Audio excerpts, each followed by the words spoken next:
RDC est une et indivisible. De la population et de tout le monde, c'est qu'il faut tout arrêter pour faire face à cette situation.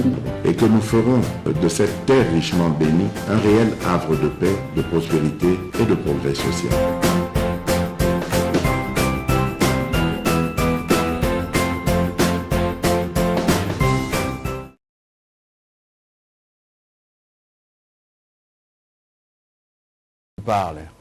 Oui, lorsque les chefs d'état-major se sont réunis, si vous voyez le dernier paragraphe, je vous l'ai lu, il n'y a pas d'autorisation.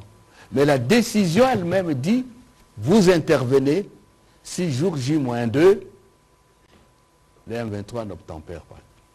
Ce n'est pas nécessaire d'avoir un autre sommet. Parce que intervention ici, ce n'est pas à donner, c'est décider. Ils ne vont plus se donner pour dire les M23, ces attaques se retirent. Mais la décision est prise. Vous êtes sûr que ça va se passer comme ça? Ce n'est pas question d'être sûr. Nul n'a le talent en la matière de la certitude. Mais nous faisons tout pour que ça soit certain. Et c'est ça le défi. Voilà. Madame Élisée Audien. Merci beaucoup, Monsieur le Ministre. Une toute petite question au vice-premier ministre en charge des Affaires étrangères. Aujourd'hui, avec cet accord qui demande le repli de M23 à... C'est communiqué, c'est pas un accord. communiqué plutôt. Est-ce qu'aujourd'hui, on peut dire que le M23 est un mouvement terroriste congolais? Et puis une autre question au ministre porte-parole du gouvernement. Tout à l'heure, une consoeur a cité RFI pour parler justement de la réaction du porte-parole du M23, chose que nous, on ne peut pas faire parce que tout de suite après, on risque d'être taxé d'antipatriotes ou de traîtres. Est-ce que vous n'avez pas l'impression, en tout cas c'est ce qui se fait, à chaque fois qu'on donne la parole, peut-être au mouvement rebelle ou au traître, on est tout de suite taxé de ça. Vous n'avez pas l'impression que vous, par cette attitude, on est en train de renforcer les médias internationaux qui tout de suite après, on est obligé de... Vous utilisez de gros mots, je ne vous laisserai pas continuer parce que c'est tout le contraire de ce que nous faisons. Mais pourquoi nous sommes là? Pourquoi le vice-premier ministre est là? Je pense que moi, je communique beaucoup plus avec les médias locaux que les médias internationaux. J'en arrive, madame, parce que lorsque vous revenez avec des affirmations de ce genre, c'est comme s'il y avait de la censure. Non. Les médias ici, c'est l'éternel débat que nous avons. Lorsque nous parlons, nous vous exhortons à tenir compte de votre rôle citoyen. Votre rôle citoyen vous oblige, à certains égards, d'avoir une attitude. Aujourd'hui, je voudrais être décent pour ne pas citer l'exemple de l'Europe qui a censuré les médias russes. Les médias russes aujourd'hui ont été censurés en Europe. Ils n'opèrent nulle part. Mais c'est eux qui nous parlent le plus souvent de démocratie. Ici, c'est l'intégrité territoriale du pays qui est engagée. Donc, nous avons, nous, le droit de nous dire, encore que nous n'y sommes pas, je ne pense pas, parce qu'ici, tous les journalistes ont accès au briefing, parce que nous voulons qu'il soit ouvert, il y a une option de ce genre pour brimer les médias, intimider les médias. On fait appel à la responsabilité pour que les informations que vous donnez soient des informations, d'abord qui sont vérifiées, soit des informations qui ne relayent pas ou qui ne fassent pas la propagande ennemie. Il y a toujours moyen, lorsque vous êtes responsable dans votre domaine, de faire le traitement. C'est ce qu'on appelle traitement avant la diffusion. Et donc, je voudrais profiter de cette occasion pour vous rappeler encore que nous, dans le cadre du travail qui est le nôtre, la redevabilité, la transparence, elle est de mise. Et les journalistes, vous êtes en droit de poser vos questions, mais vous êtes aussi en droit de vous interroger sur votre responsabilité citoyenne lorsque vous voulez diffuser une telle ou une telle info pour être sûr que vous n'êtes pas utilisé comme le relais de l'ennemi. Est-ce qu'on peut poser une question à un porte-parole du M23 actuellement dans ce pays?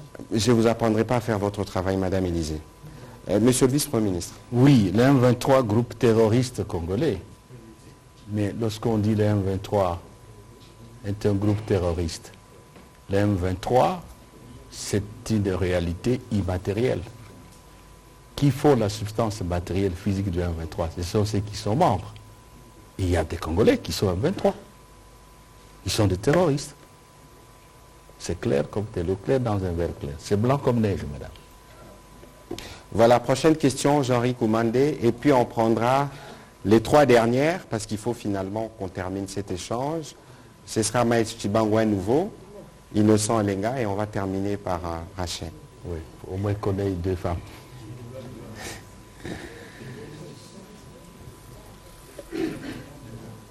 Merci beaucoup, Monsieur le ministre. Je voudrais savoir si, au sommet, les ministres rwandais des Affaires étrangères étaient présents.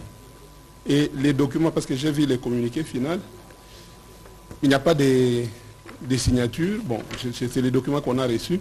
Est-ce que les ministres rwandais ont signé aussi ces documents-là?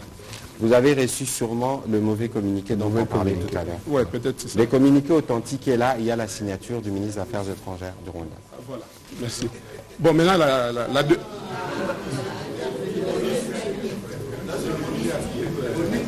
J'ai pas... Maintenant, la question. Ça, c'était juste une précision. Maintenant, la question.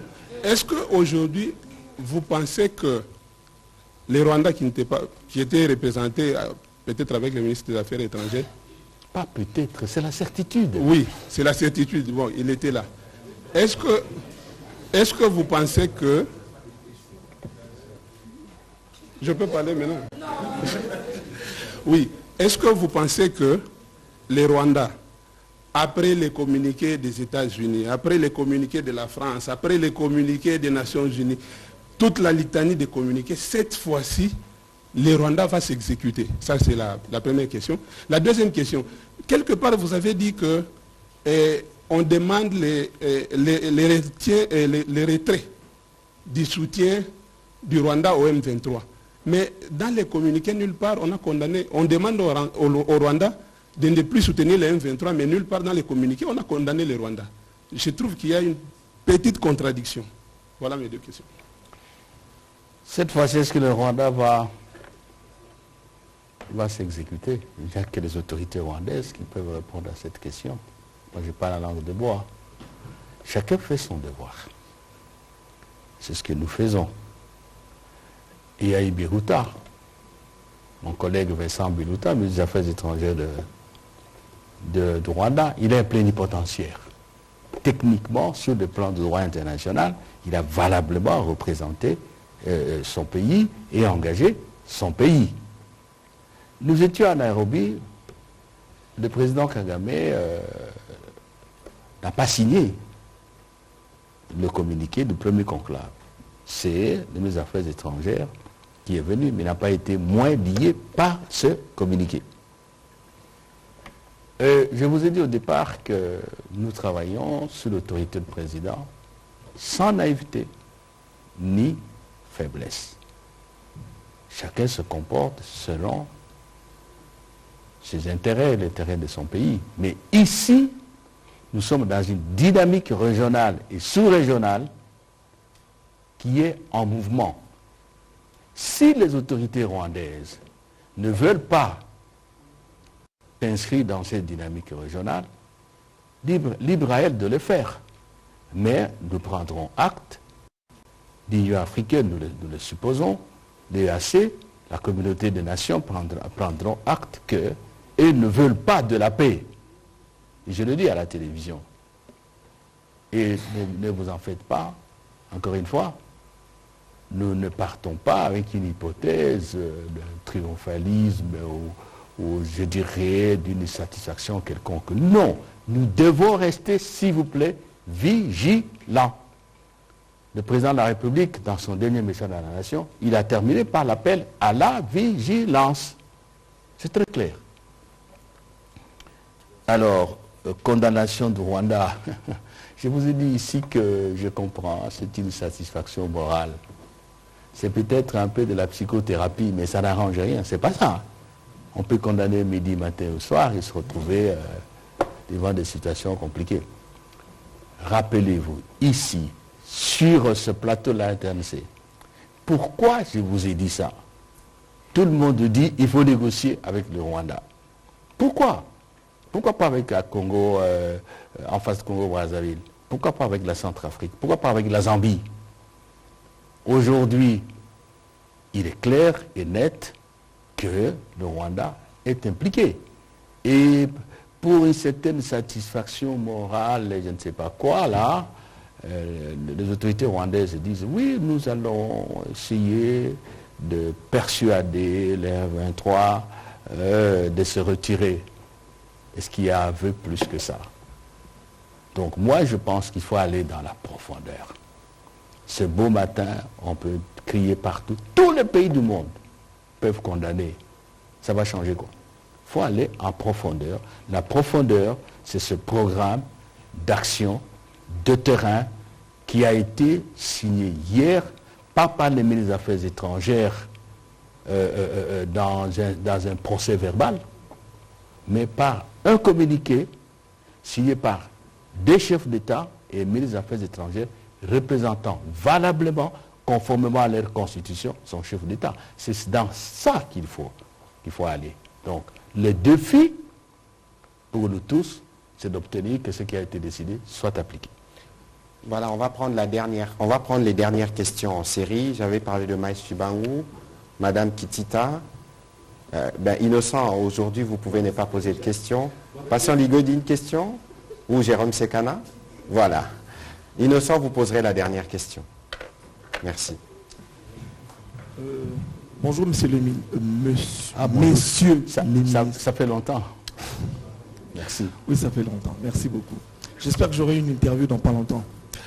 Voilà, je disais ceci. Je voudrais partager avec vous une petite réflexion. Ouais. Vous avez lu tout à l'heure une des résolutions qui disait cessation de tout soutien politico-militaire. Et quand je reviens en arrière, vous avez dit, vous allez me corriger si je n'ai pas bien entendu, que selon vous, qui étiez là-bas, les M23 est un mouvement, comment on l'appelle déjà? Terroriste congolais. C'est ça, non? Allez-y. Je vais le dire en langage au lobby M23 bali ba congolais. Mais nakati ya communiqué lobby. La lobby nakati ya M23 ba congolais bazali. Ah d'accord. Il faut être fidèle. C'est difficile de traduire en lingala. Merci beaucoup, excellence. Siko nakati ya M23 ba congolais bazali. Bongo ba Rwanda ba nakati ya M23. Bango pe ba kozonga kaka na ngomba wana. Siko soki bazongi na ngomba wana. Aujourd'hui, je vous ai entendu. Ok. Soki na kati ya bitumba M23. Rwandais bazali, c'est ce que nous disons et c'est la vérité parce que tout l'accès binoa ba soldat rwandais. Poto betayi bango na Sukhoi matanga yaki na Rwanda. Mais alors, vous croyez que tout Maïs, est-ce que vous pouvez laisser le ministre mais la résolution, Maïs, je veux vous donner la réponse. Okay. J'ai l'impression que tout le monde n'a pas lu les communiqués et ce serait dangereux. Parce que justement, lorsque vous ne lisez pas, vous vous laissez entraîner. Par exemple, hier j'ai vu la fausse polémique sur les zones tampons qui ne figuraient même pas dans le communiqué. On a parlé ici de cantonner, on a parlé de désarmer, on a indiqué les acteurs qui doivent intervenir dans ces processus. Qu'est-ce que ça signifie cantonnement? Je ne suis pas militaire, mais je crois on vous met dans un camp, il y a des personnes qui sont habilitées qui viennent, on vous désarme, vos types d'armes, ce que vous avez, y mettre de côté, on vous identifie. Alors. Bon, comme le Rwanda sait qu'il a ces éléments là-bas, et que ces éléments ne peuvent en aucun cas rester là, ils vont repartir parce qu'on va les identifier avec des cartes. C'est bien clair. Il y a, je veux vous renvoyer dans les communiqués pour la relecture. Donc, na lingala, pour na bato bazolanda baeba, batu oyo bazana M23, basoda oyo, ba congolais oyo bazana M23. Ndenge toyokani awa, tokomema bango na ngomba ya Sabinyo. Tosangisi bango wana. Ba oyo baza ba expert oyo armé na biso ba mécanisme à force régionale ya Nations Unies. Ba kokende, ba botoli bango mandoki, ba identifier bango. Parce qu'il y a le processus, il y a DDRCS. Oyo lelo bana wana, ceux qui baza bana batengama, ba koma ko vivre na mandoki. Lelo ceux to longoli bango na ba groupe armé, il faut to pesa bango une alternative. Yango to sala programme wana. Il y a des DRCS, auto-zubango, auto-désarmé, auto-démobilisé, peut-être sali bango, auto-bing dans le poteau, réinsertion sociale et communautaire. Au communal côté Kangouba, au communal côté Salabilanga, au Tiki Moussala, Yamandoki. C'est les processus dans lesquels nous sommes engagés. Merci. Une petite dernière question, j'en avais deux. S'il vous plaît. Il faut terminer, s'il vous plaît, parce que votre nous devons rendre l'antenne. Excellence, Monsieur le Ministre, je voudrais demander ceci. Quand est-ce que vous, les hommes politiques congolais qui nous dirigez, vous venez de prendre un exemple tout à l'heure, vous avez dit Mboka na biso alikuwa moto na sida. C'est-à-dire capacité à défense doit en goûter. Est-ce que vous... il faut qu'on renforce. Qu'on renforce, voilà. D'accord. Est-ce que vous avez entre Bino Bakonzi Neti, to créer un temps mort, c'est-à-dire qu'on mette un break, qu'on donne 5 ans, 10 ans, le temps de reconstruire le pays, et après on pourra parler par exemple des élections. C'est une réflexion. Excusez-moi. C'est une réflexion. Bon, merci beaucoup. Merci.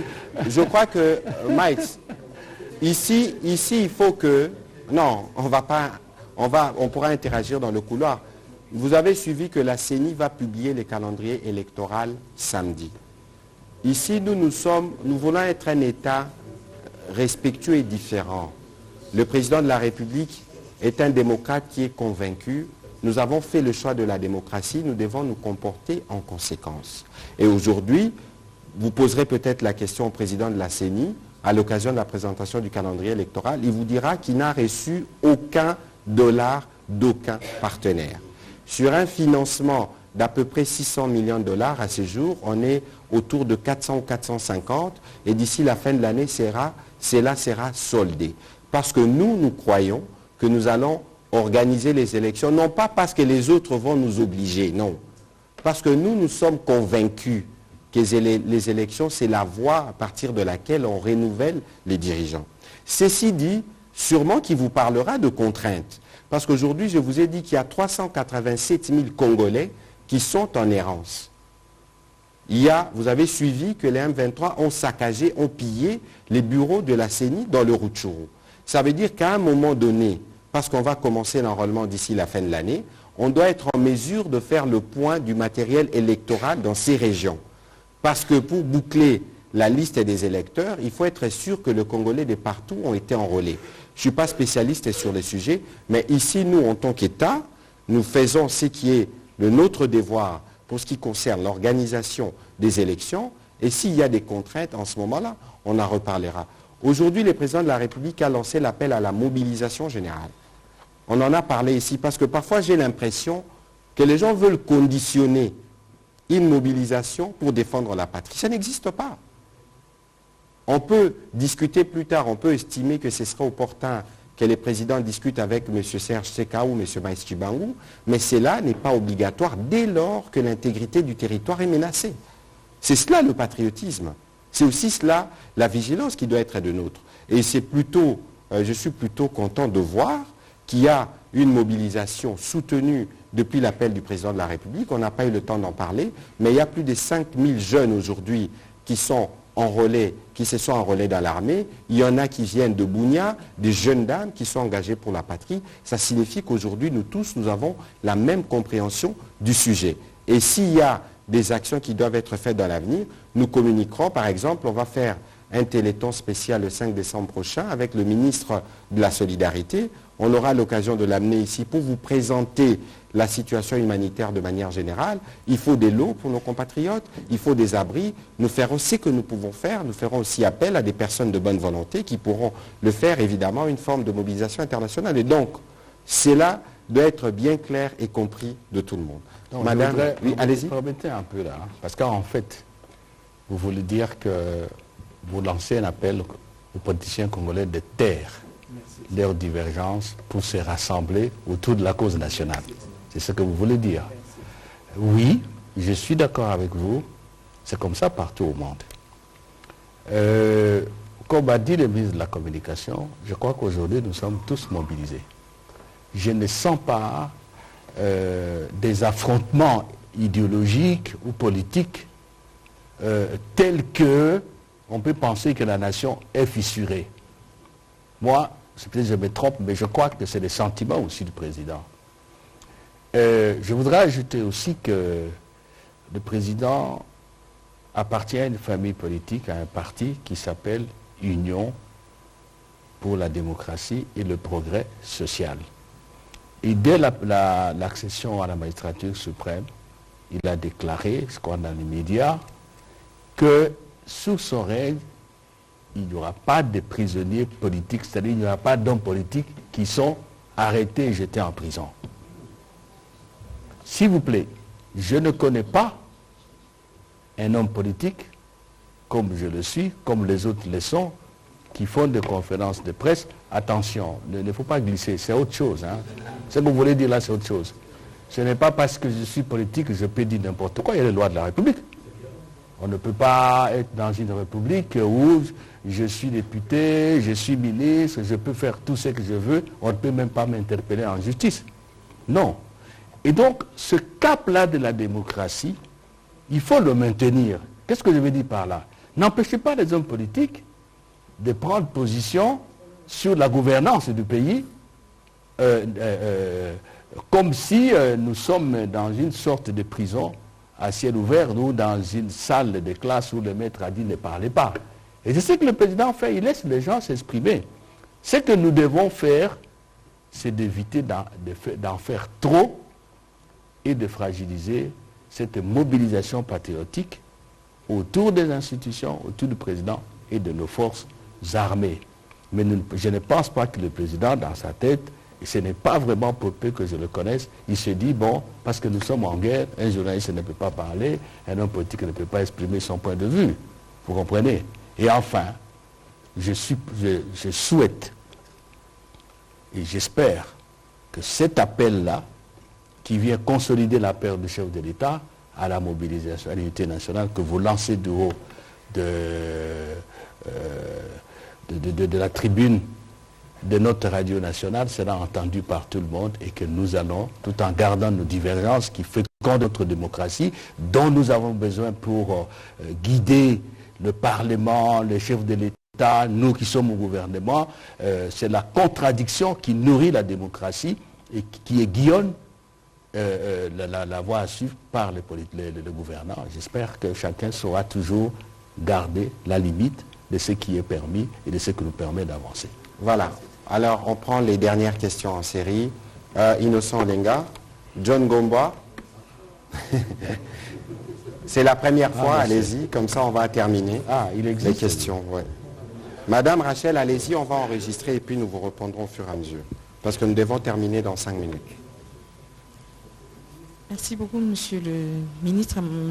Mes deux petites questions s'adressent au vice-premier ministre, ministre en charge des Affaires étrangères. Premièrement, dans ce communiqué de Luanda, pourquoi il n'y a pas d'action contraignante envers ou à l'endroit des pays qui soutiennent le M23? Parce que pour nous, la République démocratique du Congo, c'est le Rwanda qui appuie le M23. Pourquoi dans ce communiqué, il n'y a pas de contraintes pour dire il y aura telle action si le M23 ne se retire pas? Parce que si c'était fait comme ça, je pense que le Rwanda pourrait prendre la mesure de ce qui l'attendra demain si le M23 ne se retire pas. Et en deuxième lieu, est-ce que vous ne craignez pas qu'à la fin, que la République démocratique du Congo se retrouve le seul pays à dire ouvertement que le M23 est soutenu par le Rwanda? Je ne le souhaite pas puisque je suis foncièrement patriote. Mais si au bout, le M23 ne se retire pas, est-ce que la RDC ne risque pas de se retrouver seule à crier haut et fort que le M23 est soutenu par le Rwanda? Vraiment, ce communiqué, quand on le lit, on se rend compte que le Rwanda est un tout petit peu épargné, Monsieur le Ministre. Je ne suis pas diplomate, il donnera des réponses diplomatiques sûrement, mais vous avez suivi le gouvernement américain qui s'est prononcé clairement. C'est à peine si les Français ne les disent pas, c'est peut-être parce qu'ils sont dans une position de médiation et dans une position... J'en arrive, Madame Kitita. Peut-être parce que si vous êtes dans un rôle de médiation, vous n'êtes pas tenu de prendre des positions qui peuvent empêcher d'atteindre l'objectif final. Il y a une résolution du Parlement européen qui est sortie ce soir.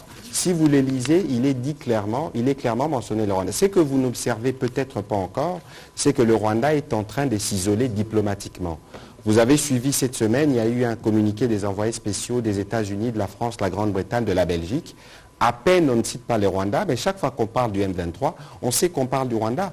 Je vous donne l'exemple d'Antonio Guterres, secrétaire général des Nations Unies, qui dit que c'est une armée qui opère, qui a des armes sophistiquées dont on reparle dans le communiqué, mais qui ne cite pas le Rwanda parce qu'il est dans une position diplomatique. Bientôt, on va publier les rapports des experts. Nous-mêmes, nous faisons un travail avec le vice-premier ministre. Nous allons publier. Le problème, c'est que lorsque vous ne dénoncez pas les mal, vous pouvez paraître complice. Je pense que les gouvernements occidentaux, au fur et à mesure que les preuves vont s'accumuler, au fur et à mesure que cette situation humanitaire catastrophique va continuer, seront bien obligés de nommer les mal parce que personne ne voudrait, contrairement à ce que les gens peuvent penser, se mettre à dos le Congo. Et donc aujourd'hui, vous ne pouvez pas imaginer la catastrophe. Nous étions avec le Premier ministre à Djerba. Lorsqu'il n'a pas participé à la photo, vous n'avez aucune idée du ballet diplomatique qu'il y a eu autour de lui.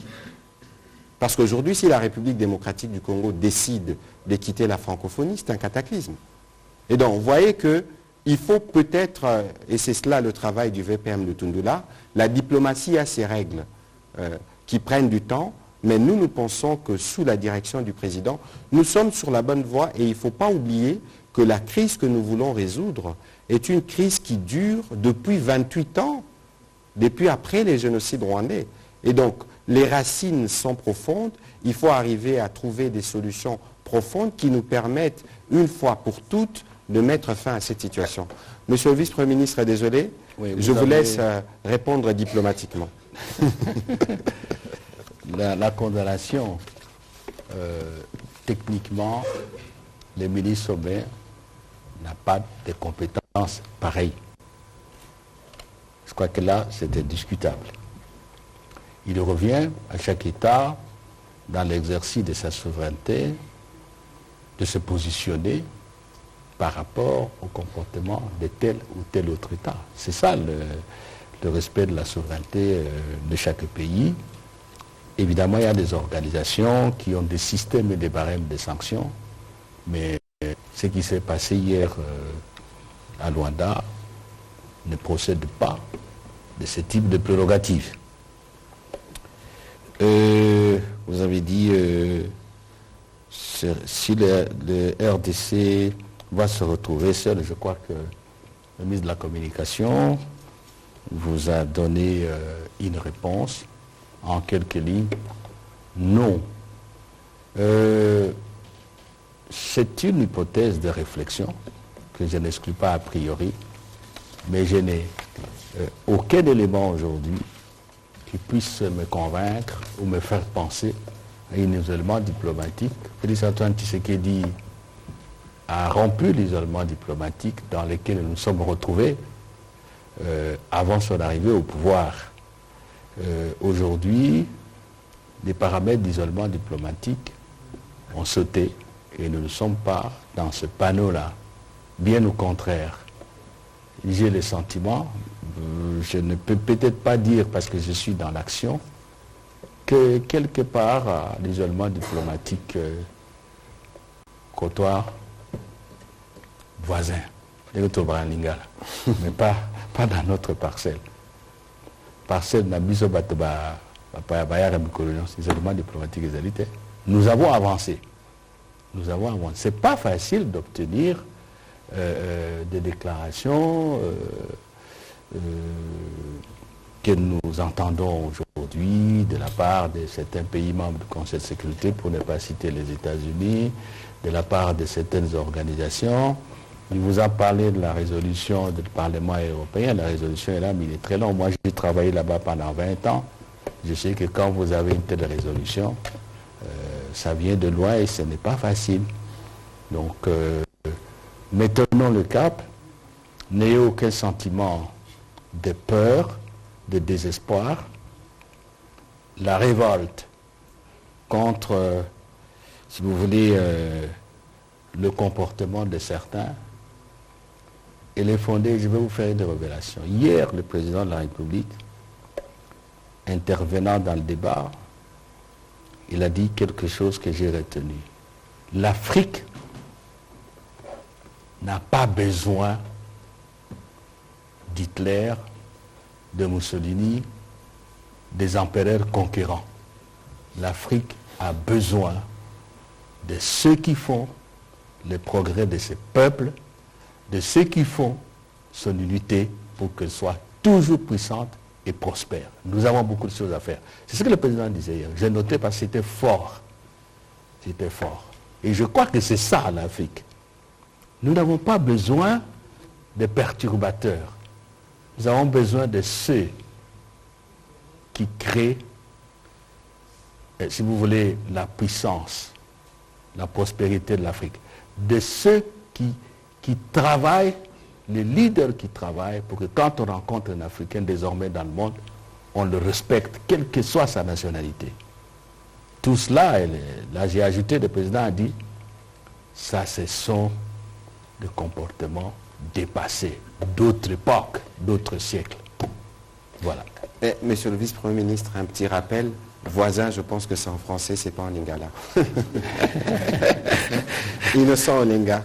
Merci beaucoup pour la parole. Il est le dernier, j'espère. Ah non, Il y avait John Gomboa en bonus. Oui, ça fait longtemps. Plus de 10 ans. Pas de négociations, pas de dialogue avec les M23. C'est la position tranchée du gouvernement congolais. Je confirme. Je vous rappelle, M. le VPM, qu'il y a eu les déclarations de Nairobi, signées le 13, si je ne me trompe pas, le 13 novembre 2013 à Nairobi, entre le M23 et le gouvernement congolais, dont, entre autres, les mécanismes de suivi est chargé de faire le suivi et l'évaluation. J'estime qu'elles ne sont pas tombées caduques, ces déclarations de Nairobi. Ma question, elle est celle-ci. Vous parlez des accords de Nairobi, pas de déclarations. Non, je vous parle des déclarations signées en 2013. Oui, en 2013, il y avait des accords. Et je sais, quand vous faites allusion parce qu'on en parle, les avocats du M23 parlent de revenir aux accords de 2013. Ma question d'aujourd'hui. Il faut se dire c'est clair. Ma question d'aujourd'hui, Christophe Lutondo Lapenapala, quelle est votre analyse politique et diplomatique de l'absence de Paul Kagame à Luanda? Voilà. Je ne me fais aucune analyse de ça. Mais je sais que c'est un comportement qu'il adopte pour la deuxième. Il y a quelqu'un qui a posé une question ici dans ce sens-là. Et donc, ça me renforce dans ma conviction que nous devons demeurer vigilants, que nous devons travailler fort. Ça me renforce dans ce que je vous répète ici plus de 10 fois. Nous traitons avec notre interlocuteur parce qu'il s'agit de lui, sans naïveté ni faiblesse. C'est clair comme de l'eau près dans un verre clair. S'il y a des gens qui veulent se faire d'illusions que le matin, le président Kagame va dire oui, vous avez raison, nous on a fait ceci, va faire les salam alek, s'agenouiller. Ils ne sont pas de ce monde. Ceux qui raisonnent comme ça ne sont pas de ce monde. Voilà, on va prendre la dernière question, John Gomboa.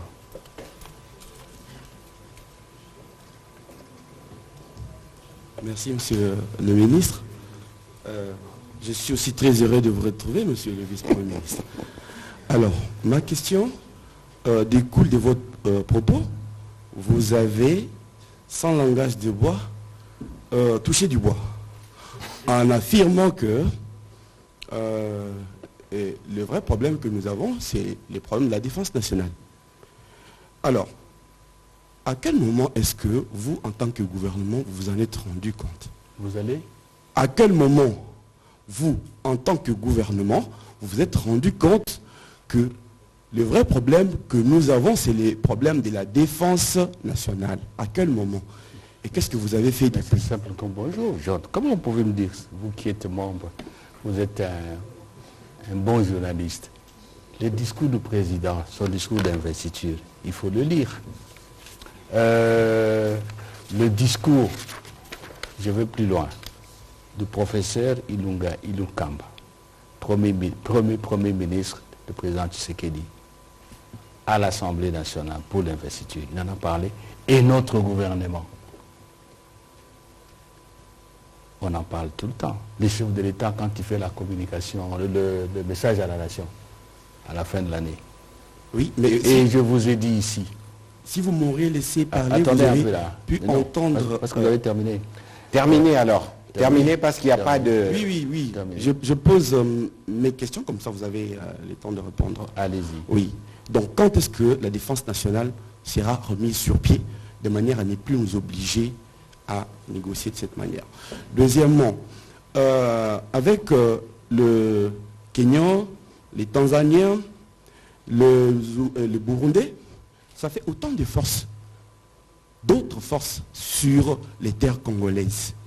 Vous connaissez certainement la stratégie du cheval des Troies qui remonte à depuis les siècles. Qu'est-ce qu'on va, à quoi devons-on s'attendre avec ces forces sur nos territoires après le M23? Merci. Bien. La première question, je n'ai pas terminé parce que vous dites que je ne vous ai pas laissé terminer. Vous n'avez pas non plus laissé terminer dans ma réponse. Vous vous rappellerez de décisions graves que le président a prises dans la situation de l'armée. Rappelez-vous tous les changements qui étaient intervenus, je crois, il y en a eu 2 ans là. Ça allait dans ce sens-là. Maintenant, vous me donnez d'ailleurs l'opportunité de l'aider parce qu'on nous parle tout le temps de FDLR. Aujourd'hui, le président est en train de restructurer, de changer le leadership militaire. Vous n'allez pas me dire le contraire. Il a fait une mise en place qui continue. Vous comprenez? Et je vous ai dit ici, c'est quand même curieux qu'on accélère les attaques juste Rutshuru, Rumangabo, c'était quand? C'est après que le président a nommé les nouveaux officiers, les nouveaux dirigeants. Pendant qu'ils font la remise reprise, les autres disent non, ne se peut pas leur donner du temps. C'est ça aussi l'enjeu de ce que nous vivons actuellement. L'enjeu, c'est de faire en sorte que la RDC, je n'aime pas toujours parler richesse. On connaît, on est très riche. Mais quand même, il faut dire que si on laisse à ce pays le temps de s'organiser, de mettre à contribution, je préfère mettre ça en exergue, son capital humain, de le valoriser, pas seulement par la formation, mais par des emplois, dans 10 ans, ça va changer. La géostratégie de la région va changer, les équilibres vont changer. C'est ça l'enjeu aussi de cette guerre, et beaucoup de Congolais comprennent ça. Donc la question de l'armée, ce n'est pas aujourd'hui qu'on parle, on l'aborde. On l'aborde parce qu'il y a une épreuve, une crise qui nous oblige d'analyser, de comprendre et de faire comprendre à nos compatriotes que nous avons un problème et qu'il va falloir à un moment ou à un autre que ce problème soit résolu. Dès qu'il est résolu, ceux qui auront toujours la vie, je souhaite avoir 100 ans, ils vont se dire oui, mais non, on ne peut pas jouer avec nous. Par contre, on sera la mise sur le soutien. Vous comprenez? Donc c'est cela. Alors, ce n'est pas question de résolution. Oui, c'est la première fois que nous avons une loi de programmation militaire. Peut-être ça existait. Mais aujourd'hui, c'est une réalité. Et nous sommes là en train de chercher à financer ça. Alors, le Kenya, trop de troupes étrangères. Oui, l'interpellation, elle est fondée. La mise en garde, je suis d'accord avec vous, John. Il faut faire attention. On dit en français, trop de cuisiniers gâtent la sauce. Mais n'oublions pas non plus qu'en 2013, les FAIBIDA, la brigade, qui était là? La Tanzanie, le Malawi, l'Afrique du Sud, je crois que le Kenya aussi était. Bien sûr. Ce sont ces troupes africaines, parce qu'on ne suit pas ça trop. On a l'impression que ce sont les troupes des Nations Unies de la MONUSCO qui sont venues d'ailleurs. Ce sont ces troupes des Africains qui nous ont permis de neutraliser totalement les FBI, parce que FBI, non, que c'est dit, l'M23, parce qu'ils sont venus en soutien au FARDC. Donc, ce qui compte, et à cela que je vais en venir, ce sont les règles du jeu. La détermination de surface d'intervention, c'est là que se jouent les choses. Et c'est pour cela que vous m'avez vu l'autre fois en train de signer, on appelle ça SOFA, les statuts de la force régionale. Et il y a eu aussi les règles de déploiement qui ont été fixées. C'est ça qu'il faut faire. Actuellement, le problème que vous soulevez, il se pose. C'est-à-dire que nous avons été à New York avec le président au mois de septembre. Il y a eu une réunion qui a rassemblé les ministres des Affaires étrangères de la SADC, de la SADC, avec l'équipe de M. Jean-Pierre Lacroix, assisté accompagné de son collègue, le secrétaire général qui est chargé de soutien aux opérations de maintien de la paix. Nous nous sommes réunis et on s'est mis d'accord qu'il faut une réunion de coordination.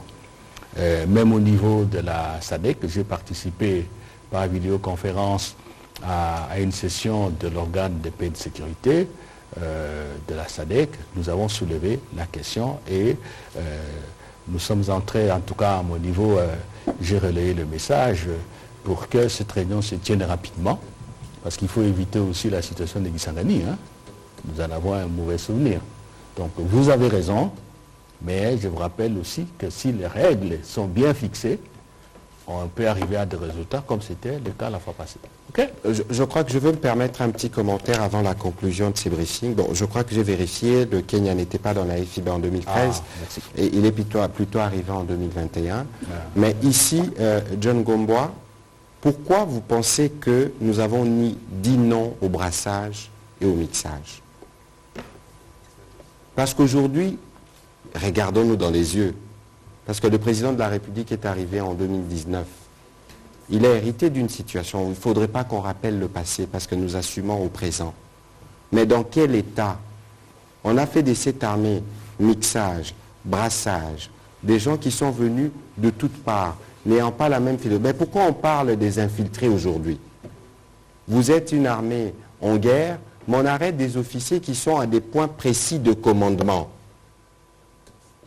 Pourquoi on en est à ça? Mais parce que dans la stratégie de l'autre, du voisin, comme dirait mon voisin de droite, c'est de s'assurer que nous avons toujours, quelqu'un a parlé de c'est vous, de cheval de Troie, qu'à tout moment, nous pouvons perturber les dispositifs. Mais ici, on n'a jamais été dans un cycle aussi vertueux pour ce qui concerne l'armée. D'abord, la loi de programmation. Il est député, je le suis, depuis 2012. Cette loi gravite autour de l'Assemblée nationale. 10 ans plus tard, il fallait de la volonté politique pour y arriver. On va mettre 1 milliard, ce n'est pas beaucoup, parce que pour un pays comme la RDC, et c'est pour ça que les jeunes doivent absolument répondre à l'appel du président, on a au moins 10 000 kilomètres de frontières. Alors j'ai entendu des experts dire que le Congo, si on devait faire les calculs de ce qu'on représente en termes de potentiel ou de ressources, c'est 24 000 milliards.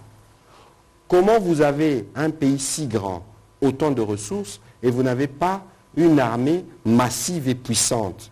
Ici, l'ambition, c'est d'arriver à une armée de 300-500 000 hommes. C'est la dissuasion. Le jour où nous atteindrons cet objectif, de manière automatique, des problèmes se régleront. Et donc, ici, c'est clair que les voisins voient le mouvement que nous faisons. Le vice-premier ministre vous a parlé de comment on est sorti de cette forme d'isolement diplomatique. Aujourd'hui, on parle du Congo, pays solution. Nous étions à Sharm el-Cheikh, poser la question à la vice-premier ministre Bazaïba. Vous avez vu les défilés qu'il y a ici autour de la République démocratique du Congo. Aujourd'hui, nous reprenons notre rôle central en Afrique. Et il y a des gens qui, malheureusement, se sont construits derrière le drame du Congo. Et que les vraies raisons de cette guerre sont aussi économiques. On va en faire la démonstration. Parce que si le parc de Virunga, qui est de loin l'un des plus grands d'Afrique, si aujourd'hui nous réactivons toutes les activités dans les parcs de Virunga, qui ira chez les voisins? On sème l'insécurité parce qu'on sait qu'il y aura des avis d'ambassade, n'allez pas dans la zone. Et donc aujourd'hui, il faut considérer que, et c'est tout le Congolais doivent le comprendre, et c'est là l'exhortation que nous faisons aux médias, nous sommes en train de recréer ou de refonder, de rebâtir notre pays. Et ça vaut pour l'armée, ce n'est pas une fatalité. Parce qu'il y a plusieurs années, Ici, nous intervenons au Tchad, nous intervenons au Rwanda. Et donc, il y a une marche dans l'histoire des États qui veut que, pour le moment, nous soyons dans une forme de transition, mais bientôt, grâce au président Tshisekedi, en tout cas, il y aura des bases qui seront posées pour restructurer, réformer et avoir une armée à la dimension du Congo. Je crois que c'est sur cette note, Monsieur le Vice-Premier ministre, que moi, je vais terminer. Allez-y. Non, l'armée aussi, je voudrais qu'on relativise certaines choses.